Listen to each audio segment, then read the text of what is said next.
जागा वाटपाच्या पेचावरून संजय राऊतांनी शिंदे पिता पुत्रावर घणाघात केलेला आहे। श्रीकांत शिंदेंचा बच्चू म्हणून त्यांनी उल्लेख केलेला आहे। आधी स्वतःची उमेदवारी जाहीर करा असं आव्हान सुद्धा त्यांनी दिले। तर मुख्यमंत्री एकनाथ शिंदे भाजपच्या दहशतीखाली असल्याचा आरोपही त्यांनी केला।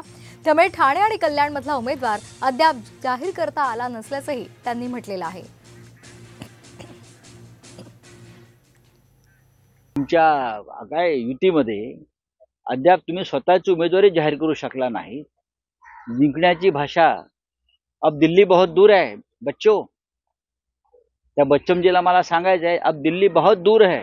त्याच्यामुळे हे जे बच्चमजी आहेत बच्चा आहे, आधी स्वतःची उमेदवारी जाहीर करा हिम्मत असेल तर। सगळ्या उमेदवारी जाहीर झाल्या महाराष्ट्रात तुमचीच राहिली आहे आणि ठाण्यातली राहिली आहे।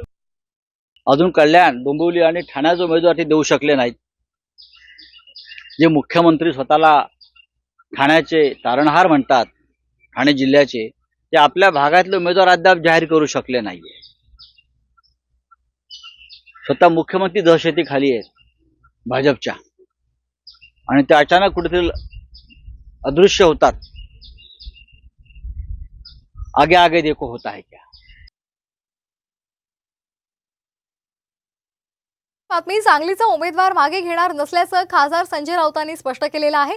सांगलीवरून महाविकास आघाडीमध्ये पेच निर्माण झालाय, मात्र त्यावर तोडगा काढल्याचं ठाकरे गटाचे प्रवक्ते संजय राऊत यांनी म्हटलेलं आहे।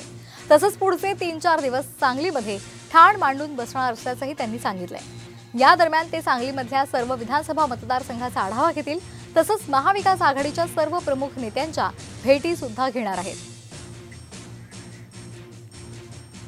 इथे एखादी काही वेगळी भूमिका घेऊन मागे घेतला जाईल उमेदवार, ही शक्यता अजिबात नाही। अर्थात काल चर्चा थोडीफार झाली की यातून आता काय मार्ग काढायचा, आणि त्यातून मार्ग निघालेला आहे आणि तो मार्ग काय आहे याबाबत तुम्हाला, आणि तो मार्ग काय आहे आम्ही दिल्लीत काँग्रेसच्या हायकमांडशी आम्ही